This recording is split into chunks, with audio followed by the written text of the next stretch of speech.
The grand assembly hall stretched so far that the walls disappeared into a shimmering haze of distance.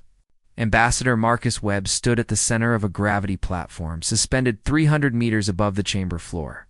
Around him, in concentric rings that spiraled upward like a massive amphitheater, sat the representatives of the Galactic Council. 10,000 species. Some floated in methane bubbles.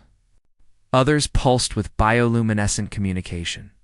A few existed as pure energy contained in magnetic fields.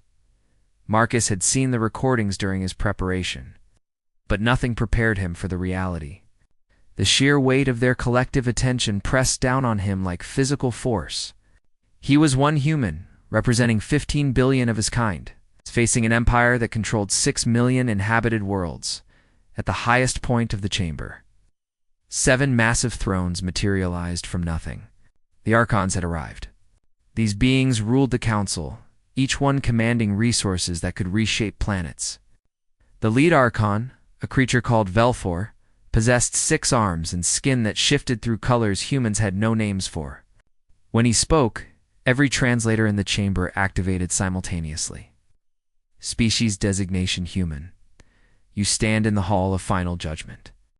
The charges against your kind are severe. Do you understand why you have been summoned? Marcus kept his voice steady. I understand that Earth has been accused of violating the primacy accords. Accused? Another Archon, this one a crystalline being named Thesa, flashed an angry red. The evidence is absolute. Your species has spread to 47 star systems beyond your authorized zone. You have made contact with developing civilizations, contaminating their natural evolution. And most damning of all, you destroyed the Valderan enforcement fleet. 3,000 ships. Gone. Holographic displays erupted around Marcus, showing human settlements where they should not exist. Human vessels in forbidden space. And finally, the debris field where the Valderan fleet had died. Twisted metal floating in the void. No survivors. A third Archon, the massive insectoid Kelman, leaned forward. In the Council's 10 million years of governance, no species has been so reckless in their first century of contact. The penalty for such violations is extermination. Total and immediate. Marcus had known this was coming. Earth's government had prepared him for this moment. Still, hearing the death sentence spoken aloud made his heart race. He forced himself to breathe normally. The Council allows condemned species to make a final statement. I request that, right? The Archons conferred in bursts of light that moved faster than human eyes could follow. After 3 seconds, Velthor responded, You have 1 solar hour. Speak, human.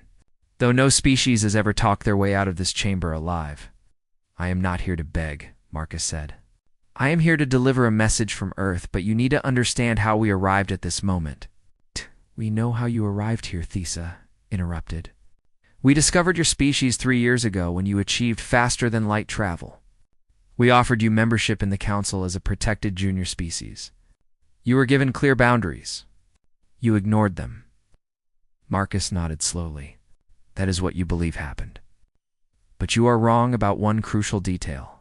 Explain. You did not discover us 3 years ago when we achieved faster-than-light capability.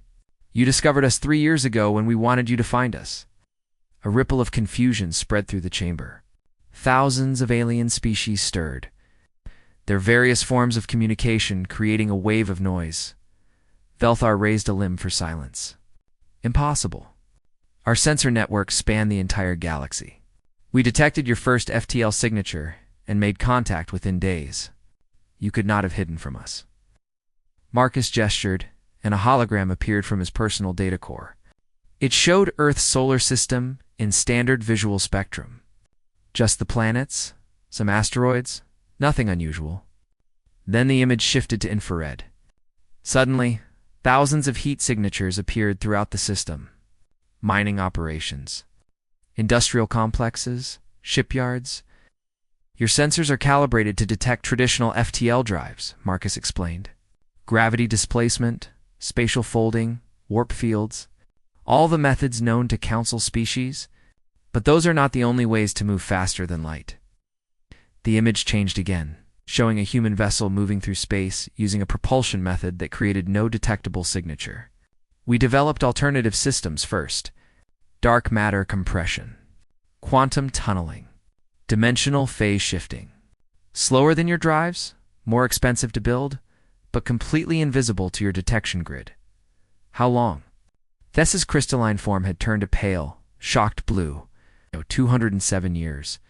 We have been spreading through local space for over 2 centuries. The chamber erupted. Thousands of species, shouting, clicking, humming, or broadcasting their disbelief through whatever medium they used. The Archons struggled to restore order. Marcus waited. He had been told this moment would come. The moment when the Council realized they had been deceived from the very beginning, when silence finally returned. Archon Kelman spoke in a low, dangerous tone. You claim to have colonized space for 2 centuries. Yet you only appear in 47 systems. Where are the rest of your colonies? I said we spread through local space. I never said we only reached 47 systems. Gus pulled up a new star map. Those 47 systems? Those were not accidents or violations. Those were intelligence-gathering operations. We deliberately revealed ourselves there to study your response, to understand how the Council operates, to map your enforcement patterns. Red dots began appearing on the star map, hundreds of them, then thousands, each one representing a human presence. 7,300. And 12 star systems currently house human colonies or operations, Marcus said quietly. We have spent 2 centuries building in secret, studying you from afar. And when you finally made contact 3 years ago, we pretended to be exactly what you expected to see. A naive young species taking its first steps into space. The shock in the chamber was palpable. Velthar's color shifted through a rainbow of emotions. You deliberately deceived the Council. This compounds your crimes exponentially. You survived, Marcus corrected. We've studied your history before revealing ourselves. Do you know what we learned? In your 10 million years of existence, the Council has discovered 843 species at roughly our level of development. Of those, only 12 ever achieved autonomous status. The rest became protectorates, client states, or were eliminated for refusing to submit.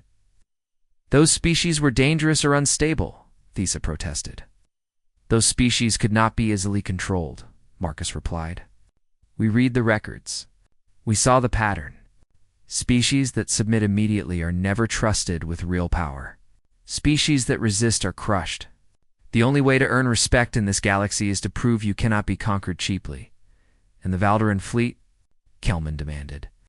How do you justify their destruction? Marcus's expression hardened. They opened fire on civilian transports.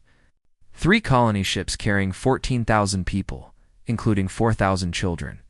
Vaporized without warning, without communication, without mercy. We responded in kind. Every engagement was recorded. We can show you the evidence if you doubt me. Even if true, you murdered 3,000 Valdaran warriors, for they murdered 14,000 civilians first. Marcus interrupted. In human law, that is called self-defense. The Valdaran entered our claimed space and committed an act of war. We ended that war decisively. Velthar leaned back in his throne. None of this changes your situation, human. You stand here alone. Your species numbers barely 15 billion across all your hidden colonies. The Council commands 8,000 species. Trillions of beings. Even if your technology is more advanced than we believed, you cannot win a war against us. You are absolutely correct, Marcus agreed. We cannot win a war against the Galactic Council. That is why we did not prepare for war. Then what did you prepare for? Marcus smiled, though there was no warmth in it. We prepared to change the rules of the game entirely. While your fleets were gathering to destroy Earth, while your leaders were preparing my execution, while you focused all your attention on this chamber, humanity was making moves you never anticipated. And now it is too late to stop what we have set in motion. The Archons stared at him. For the first time, uncertainty crept into Velthor's voice. What have you done? That, Marcus said, is what Earth's message is about. Archon Thessa's crystalline body flared bright red, the color of extreme agitation. Answer the question, human. What have you done? Marcus remained calm on his gravity platform, surrounded by 10,000 hostile species and 7 beings who could order Earth's destruction with a thought. I will answer. But first, you need to verify something. 30 days ago, your deep space monitoring stations detected unusual energy readings near the Carina Nebula. Do you remember? Velthor's 6 arms moved in a pattern that suggested consultation with distant databases. Yes, classified as natural stellar phenomena. A minor gravitational anomaly. It was not natural. We collapsed a star. The chamber fell into absolute silence. Even species incapable of audible communication seemed to freeze. Collapsing a star was not technologically difficult for advanced civilizations. It was the implications that made it unthinkable. The radiation burst from a collapsing star could terrorize everything within 20 light-years.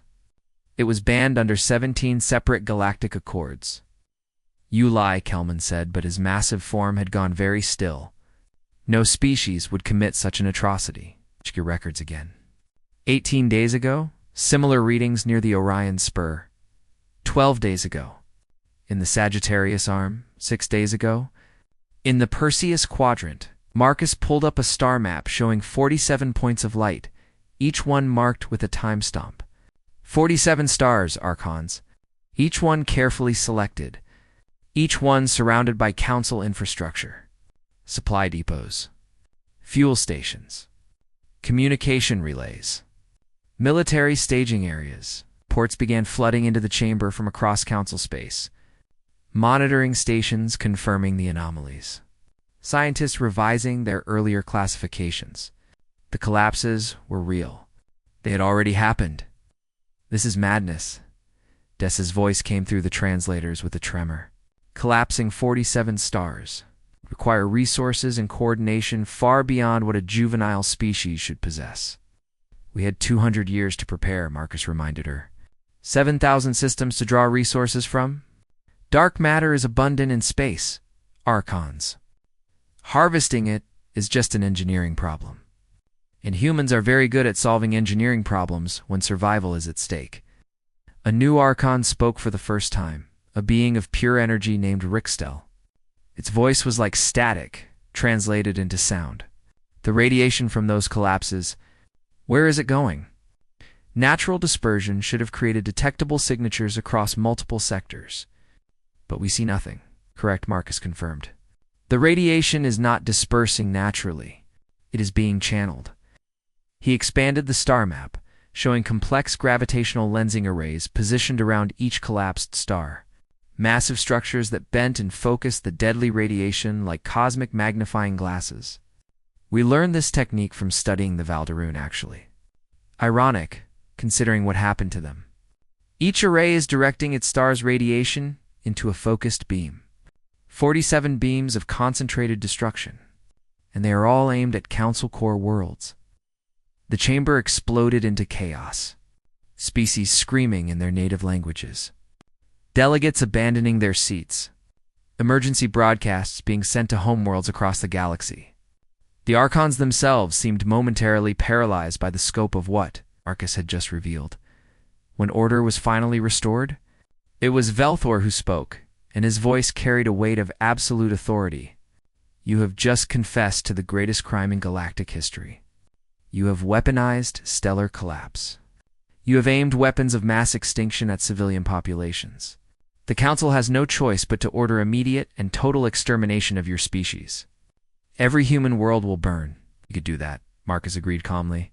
But those radiation beams are already in motion. They will strike their targets in exactly 72 hours. Nothing can stop them now. The gravitational lensing arrays are automated and programmed to self-destruct if tampered with. Kill us, and those beams still hit your core worlds. Billions of your citizens die, and you gain nothing. Then you have signed your own death warrant, Kelman rumbled. We will destroy Earth, accept the losses to our core worlds, and rebuild. Your species will be extinct, remembered only as the most foolish beings in galactic history. Perhaps, Marcus said, But before you make that decision, you should know what else we did while you were distracted by my trial." He activated another hologram, this one showing real-time tracking data from across the galaxy. New signatures were appearing everywhere. Ships decloaking, stations revealing themselves, hidden facilities broadcasting their locations openly for the first time. While you focused on this chamber, while your fleets prepared to attack Earth, humanity was moving. 7,000 systems, 50,000 vessels, all of them equipped with the same stellar collapse technology. All of them positioned near Council infrastructure throughout the galaxy. And all of them receiving orders from automated systems that monitor Earth's status. Implications crashed through the chamber like a tidal wave. It was not 47 worlds at risk. It was thousands, maybe tens of thousands. The entire infrastructure of the Galactic Council was suddenly vulnerable. Mutually assured destruction. Archon Rixtel's static voice was almost admiring. "You cannot defeat us militarily, so you have made it impossible for us to defeat you without destroying ourselves in the process." "We call it strategic deterrence," Marcus replied. "And yes, that is part of what we have achieved. But it is not the message I was sent to deliver." "Then speak this message," Velthar commanded, his colors shifting rapidly through the full spectrum. "What does Earth want?" Marcus shook his head. "Not yet. You still do not understand the full picture. You think this is about military threats and negotiations? But we studied your history very carefully, Archons. We know that the Council has existed for 10 million years. We also know that peaceful expansion only represents about 3 million of those years. The rest of your history is consolidation through conquest. Species that refused your guidance were eliminated or absorbed. You are not peacekeepers. You are an empire that wears a diplomatic mask." The accusations hung in the air. No one denied them. The truth was too well documented in the Council's own archives, even if they preferred not to discuss it openly. "We also discovered something else," Marcus continued. "Only 12 species in the Council's entire history have ever achieved true autonomous status. The right to govern themselves, maintain independent militaries, vote on equal footing with the Archons. Every other species exists in some state of subjugation. Client states, protectorates, guided civilizations. Endless categories of controlled populations. Those species earn their autonomy through cultural achievement," Thesa protested. Though her crystalline form had faded to an uncertain gray. "No," Marcus said flatly. "We analyzed the data thoroughly. Those 12 species earned autonomy by being too expensive to conquer. Each one cost the Council so much in resources and casualties that negotiating was cheaper than continued warfare. That is the real test for autonomy in this galaxy. Be strong enough that conquering you costs more than cooperating with you." He paused, letting that truth settle into the minds of 10,000 species. Many of them client states and protectorates themselves. Many of them realizing for the first time that their subjugation was not temporary guidance, but permanent policy. "So here is what humanity has done," Marcus said. "We have made ourselves too expensive to conquer. But we have also done something else. Something that terrifies you more than our weapons." "And what is that?" Velthar asked quietly. "We sent a message. Not to you. To everyone else." A new hologram appeared, showing a transmission broadcast on every known frequency. It's translated into every galactic language. Marcus read it aloud. "To the species of the Galactic Council, you have been told that the Council protects you, guides you toward maturity, and will grant you freedom when you are ready. This is a lie. You are resources to be managed, populations to be controlled. The Council maintains power through military superiority and the illusion of inevitability. Humanity has proven that a young species can challenge this system. We have demonstrated that the Council's military supremacy is an illusion. Infrastructure can be destroyed. Logistics can be disrupted. Determination can overcome technology gaps. We now offer every species in Council space a choice. Join us in demanding a true democratic assembly where all species have equal voices, or watch as we systematically dismantle the Council's ability to project power. You have 72 hours to respond. After that, everything changes. Signed, Earth." The chamber erupted again, but this time it was different. This time, species were not just expressing shock. They were communicating with their homeworlds, conferring with their delegations, making decisions. Marcus watched them and continued speaking, his voice cutting through the noise. Your fate was sealed the moment we sent that message, Archons. You realize it too late. The chaos in the Grand Assembly Hall took nearly 10 minutes to subside. Archon Velthor finally restored order by temporarily disabling all communication systems, except the central translator network. The silence that followed felt oppressive. You have committed an act of rebellion that goes beyond warfare, Velthar said. And for the first time, Marcus detected something like fear in the Archon's translated voice. You are attempting to destabilize the entire galactic order. Marcus replied. We are attempting to change it. There is a difference. Semantics will not save you, Kelman growled. Even if some foolish species believe your message, even if you have positioned weapons throughout our infrastructure, you have made a critical error. You assume we value our core worlds more than we value control. You are wrong. Marcus had expected this. The threat of mutual destruction only worked if both sides wanted to survive. You would sacrifice billions of your own citizens to maintain power? The Council has endured for 10 million years precisely because we make hard decisions, Thesa said, her crystalline form now a cold, calculated blue. Individual worlds can be rebuilt. Individual populations can be replaced. But if we allow a species like yours to successfully challenge our authority, the entire structure collapses. Every client species will see weakness. Every protectorate will demand independence. The Galax. Why will descend into chaos, or Marcus suggested. It will finally have real freedom. Freedom leads to war. Archon Rixtel, static voice crackled. We have seen it countless times. Young species fighting over resources, territory, ideology. The Council imposed order on that chaos. We created stability. Created control, Marcus countered. Stability maintained through overwhelming force and the threat of extinction. But you are right about one thing. We did make assumptions about your values. That is why our message was not really for you, he gestured toward the disabled communication systems. When you restore those systems, you will find that the situation has already changed. While we have been talking, while you were calculating whether you could accept the casualties from our stellar weapons, the galaxy has been responding to our message. Velthar's colors shifted to suspicious orange. Explain. Restore communications and see for yourself. The Archons conferred briefly, then reactivated the chamber's systems. Immediately, alerts began flooding in from across Council space. Kelman was the first to process them, his massive insectoid form going rigid. 234 species have sent covert communications to human representatives, he reported, disbelief evident despite the translation.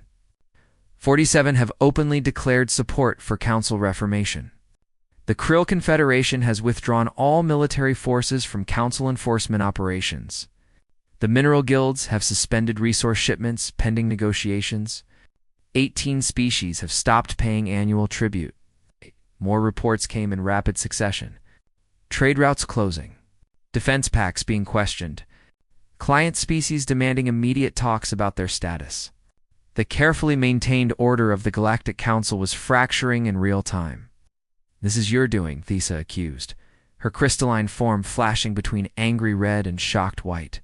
You coordinated with these species beforehand. This was planned, Marcus said truthfully. We sent the message only 72 hours ago. We had no prior contact with most of these species.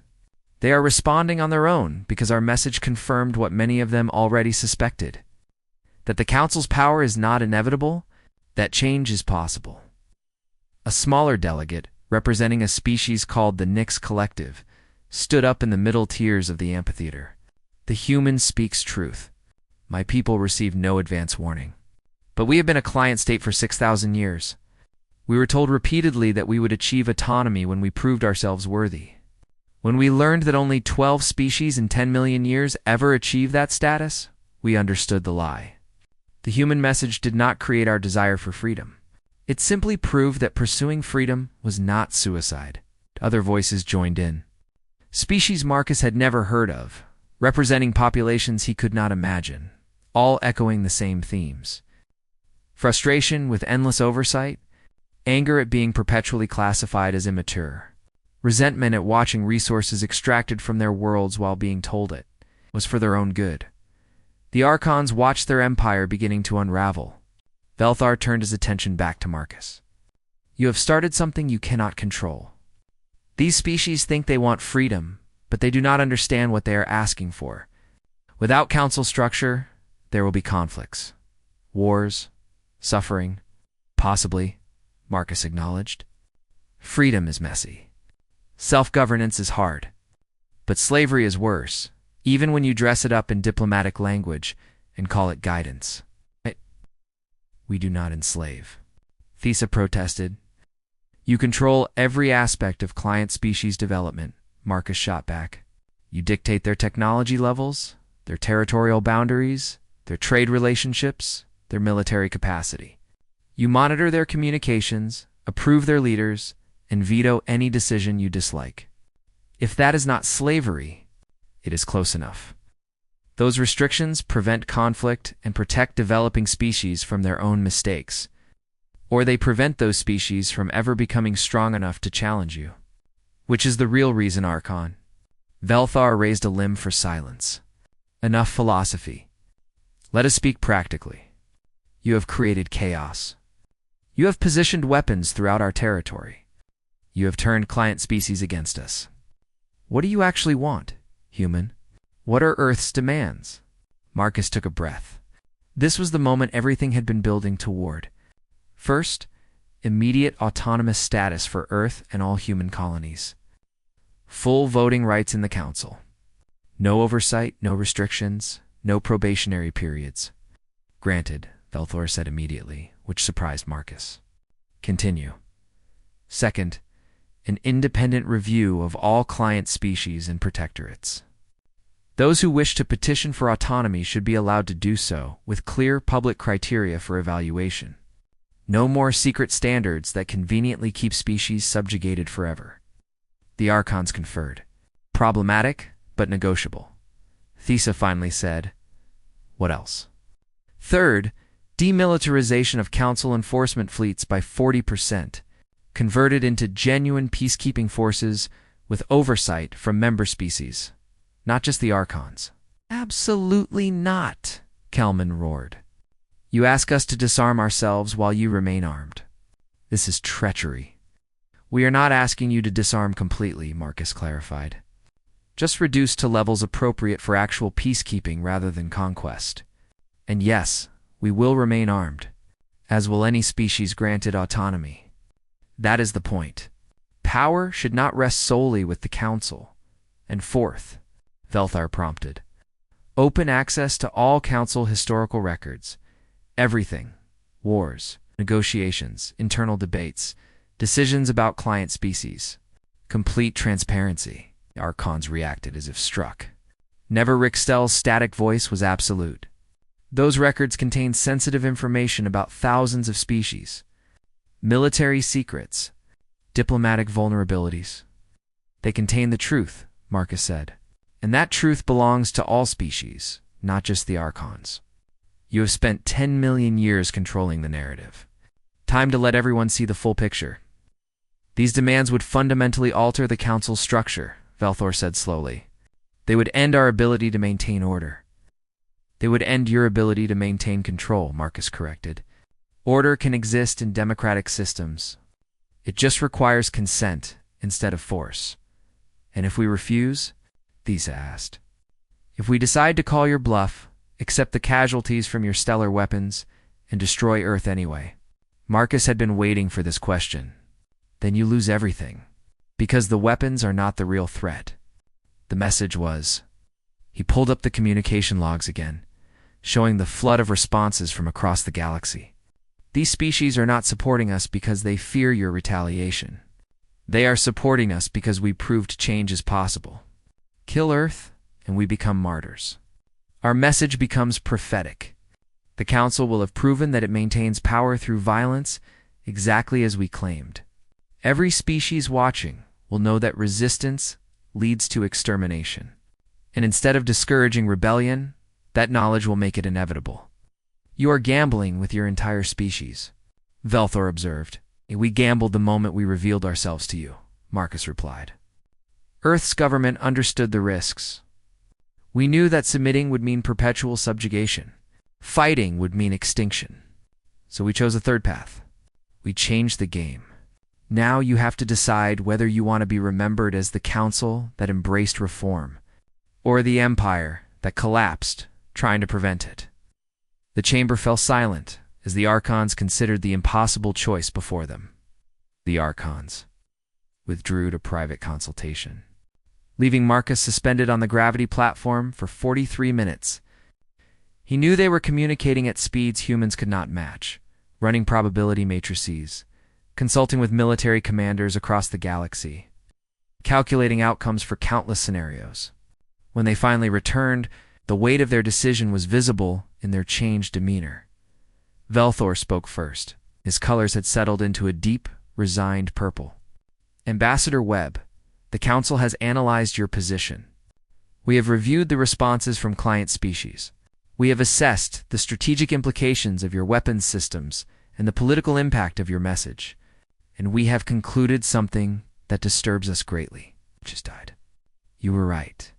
Our fate was sealed before you even entered this chamber. Not by your weapons, by your words. Marcus felt a flicker of hope, but kept his expression neutral. I am listening.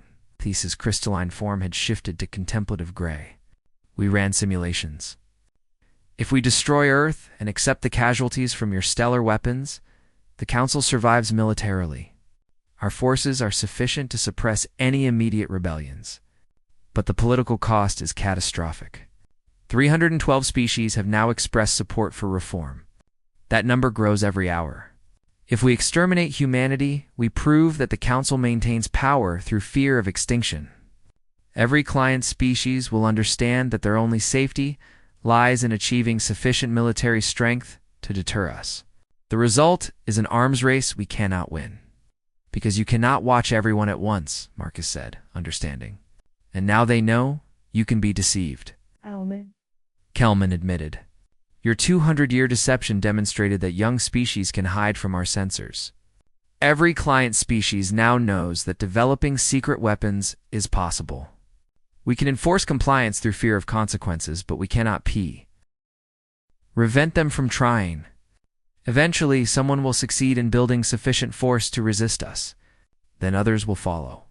The Council structure collapses within a century. Archon Rixtel's energy form pulsed with what might have been frustration. Conversely, if we negotiate with Earth and implement reforms, we maintain some control over the process. We can shape the new structure rather than watching it emerge chaotically from rebellion and warfare. The outcome is still the end of the Council as it has existed, but it is managed to decline rather than collapse. So you are choosing to negotiate? Marcus asked carefully. We are choosing survival, Velthor corrected. But we will not accept all your demands as stated. If we are to reform the Council, it will be through genuine negotiation, not capitulation to threats. Are you prepared to discuss terms? Marcus nodded. This was actually better than he had hoped. Earth's government had prepared him for total war or total surrender. Actual negotiation was the optimistic scenario. What are your counter-proposals? The next 6 hours were unlike anything in Marcus's experience. The Archons brought in expert advisors representing thousands of species. Treaties that had stood for millions of years were dissected and reconsidered. Every assumption about galactic governance was questioned. On human autonomy, the Archons conceded completely. Earth and all human colonies would have full independence, voting rights, and the ability to maintain military forces. That victory came easily because it was now inevitable, refusing autonomy to the species that had. Forced reform would be politically impossible. The review of client species status was more complex. The Archons insisted on maintaining some standards for autonomy to prevent chaos. Marcus agreed, but demanded the standards be public and objectively measurable. No more subjective judgments that conveniently kept species dependent forever. After lengthy debate, they settled on a framework that balanced stability with opportunity. Species could petition for autonomy if they met clear technological, social, and diplomatic benchmarks. A mixed council of both archons and client species would evaluate petitions. Military. Demilitarization proved the most contentious issue. The archons argued that reducing their forces by 40% would create power vacuums that ambitious species might exploit. Marcus countered that the Council's massive military was itself a source of instability, making client species feel threatened rather than protected. They eventually compromised on a phased 30% reduction over 10 years. With the forces restructured under oversight councils that included non-archon species, the demand for historical transparency nearly broke the negotiations. The archons revealed that their archives contained information about extinct species, failed uplifts, and military operations that would horrify many current members. Rixtel argued that releasing everything immediately would cause panic and resentment. "Then you should have governed more ethically," Marcus replied bluntly. "You do not get to hide atrocities because revealing them would be uncomfortable." They compromised on staged releases.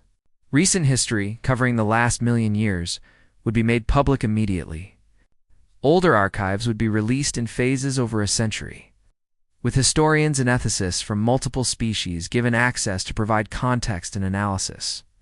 It was not perfect, but it was progress. As the negotiations concluded, Belthor asked a question that seemed to genuinely puzzle him. "Ambassador Webb, I must know. Did you ever actually intend to fire those stellar collapse weapons?" Marcus met his gaze steadily. "Would it matter? You believed we would? That belief brought you to this table. It matters to me.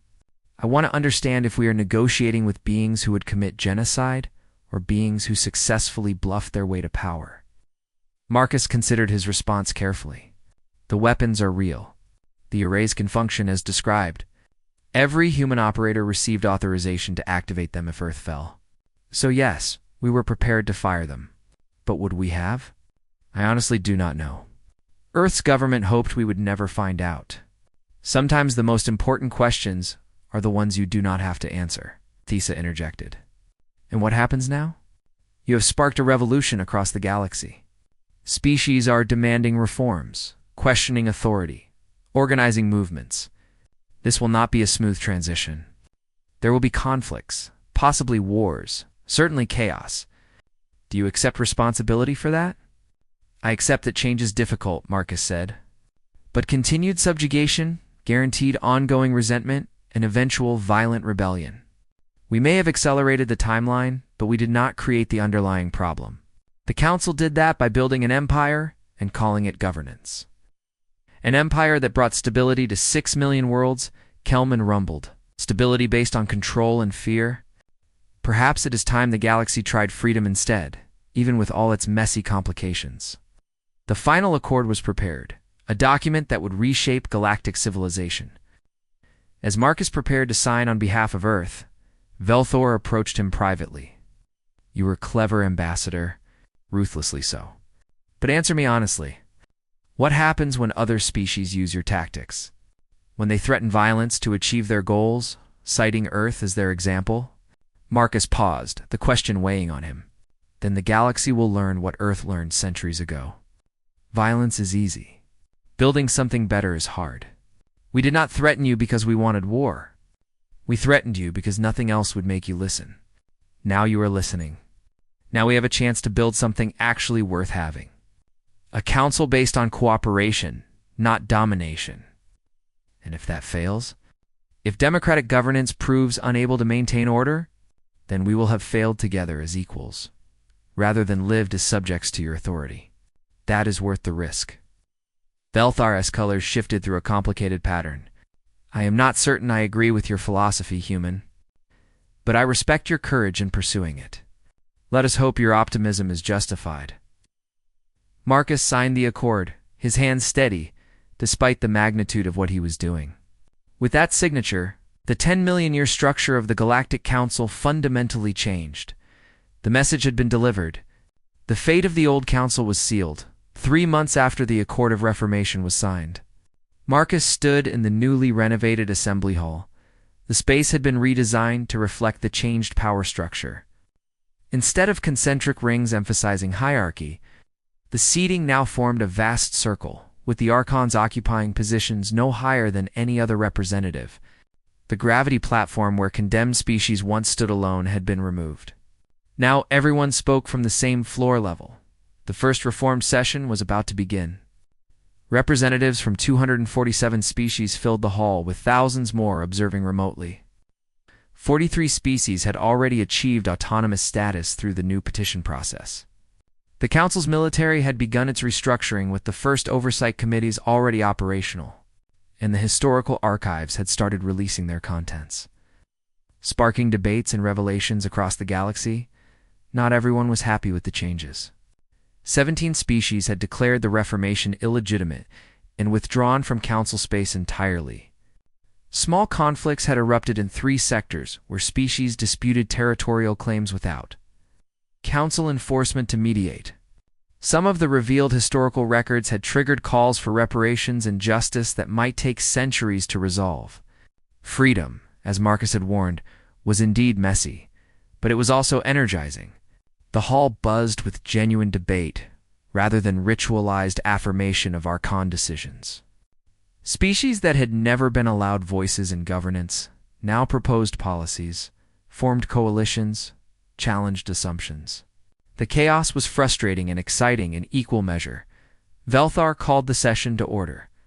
His colors had settled into a pattern Marcus had learned to recognize as resigned acceptance. The reformed Galactic Assembly is now in session. First order of business concerns the petition from the Nyx Collective for full autonomous status. The representative from the Nyx Collective, a small amphibious being named Kree, approached the speaking platform. Honored Assembly, my people have been a client state for 6,000 years. Under the old system, we were repeatedly told we were not ready for autonomy. Under the new petition process, we have met all established criteria. We request the Assembly vote on our status. The debate that followed was genuine and substantive. Some species questioned whether the Nyx had sufficient conflict resolution infrastructure. Others argued their technological base was adequate for self-governance. The Archons offered their assessment, but it was no longer binding. After 2 hours of discussion, the Assembly voted. The Nyx Collective achieved autonomous status with 67% support. Kree's emotional display of joy, expressed through color shifts and ultrasonic calls, resonated. Throughout the hall, it was the first autonomous status granted through fully democratic process in the Council's history. As the session progressed through various agenda items, Marcus observed from the human delegation seats. Earth now had 3 representatives in the Assembly, the same as any autonomous species. They voted on trade agreements, peacekeeping deployments, scientific cooperation initiatives, all the mundane business of galactic governance. During a recess, Archon Thesa approached Marcus. Her crystalline form had become familiar over the past months of implementation meetings. Ambassador Webb, I wanted to inform you personally. The latest archive release included records from the Council's early expansionist period. The revelations are causing significant distress among several species. How bad? We discovered that 4 current client species were actually conquered militarily, then had their historical records altered to suggest they joined voluntarily. Another 6 were uplifted from pre-space flight status specifically to serve Council economic interests. Despite claiming we only uplift species for their own benefit, Marcus felt his stomach tighten. How are those species responding? Demands for reparations. Calls for Archon prosecutions. Threats to secede from the Assembly entirely? It is, as you predicted, messy, but necessary. They deserve to know their own histories. Thesa's form shifted to thoughtful blue. I have been consulting the archives myself, reviewing the decisions I participated in over my 3 million years of service. I discovered that I voted to deny autonomy to 217 species. At the time, I believed I was protecting them, guiding them toward readiness. Now I see that I was simply maintaining control. Your challenge to the Council forced me to examine assumptions I had held for longer than your species has existed. Have those assumptions changed? Some have. Others I am still uncertain about. Democracy is louder and slower than autocracy, Ambassador. I find it frustrating. But I also find it harder to ignore the voices of those affected by our decisions when they can speak directly rather than through filtered reports and controlled channels. Before Marcus could respond, alerts began sounding throughout the hall. An emergency broadcast was coming through from the Outer Rim territories. A conflict had escalated between two newly autonomous species disputing resource rights to a mineral-rich asteroid field. Both sides were deploying military forces. The assembly reconvened in emergency session. Under the old system, the Archons would have simply dispatched enforcement fleets to impose a solution. Now, the process required debate, mediation, proposals, votes on peacekeeping deployments. It took 4 hours to craft a response, during which time the military buildup continued. Finally, the assembly voted to send a peacekeeping force composed of neutral species, along with mediators to facilitate negotiations. It was slower than the old system, more complicated, but both species had agreed to respect the process because they had voted to create it. Marcus watched the peacekeepers deploy, felt the weight of what Earth had started. This galaxy had existed under Council control for 10 million years. Changing that overnight was impossible. But starting the change, proving it was possible, that had been Earth's gift and burden. As the session concluded for the day, Marcus prepared his report for Earth's government. He included the successes, the conflicts, the complications. He tried to be honest about the difficulties ahead while remaining optimistic about the potential. His final paragraph read, "The Galactic Council as it existed is gone. What emerges to replace it remains uncertain. But for the first time in 10 million years, that uncertainty belongs to everyone, not just the Archons. Species are making their own choices, facing their own consequences, building their own future. It is chaotic, frustrating, and occasionally frightening. It is also freedom. Earth's message has been delivered, and the galaxy is listening. What they choose to do with that message will define the next era of galactic civilization." He transmitted the report and looked out at the assembly hall where thousands of species were finding their voices. The old council's fate had been sealed the moment humanity proved change was possible. Now came the harder work of building something better. Marcus had delivered Earth's message. The rest was up to everyone else. Velthar approached as the hall emptied. "Ambassador, a moment of your time?" "Of course, Archon. I wanted you to know. The Historical Review Board discovered records of my own decisions from 4 million years ago. I authorized the suppression of a species independence movement. 3 million individuals died in the crackdown. I had justified it as necessary for stability. Seeing those records now, understanding what I did, it is difficult." Marcus chose his words carefully. "What will you do with that knowledge?" "I will release it publicly, as the Reformation requires. I will face whatever judgment the Assembly deems appropriate. And I will try to govern better going forward, though I am not certain I know how." "None of us know," Marcus admitted. "We are all learning together. That is the point." Velthar's colors shifted to something Marcus had never seen before. If he had to guess, he would call it humble. "Thank you, Ambassador Webb, for forcing us to change. For refusing to accept a galaxy where might makes right. Your species gambled everything on a principle. I am beginning to understand why that matters." As Velthar departed, Marcus allowed himself a small smile. The fight was not over. It would never truly be over.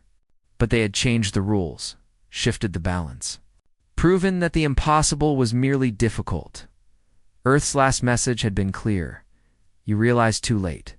Your fate is sealed.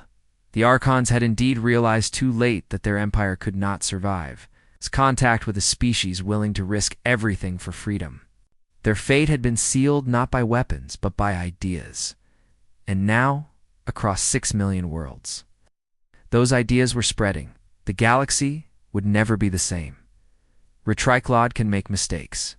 please double-check responses. Sonnet 4.5.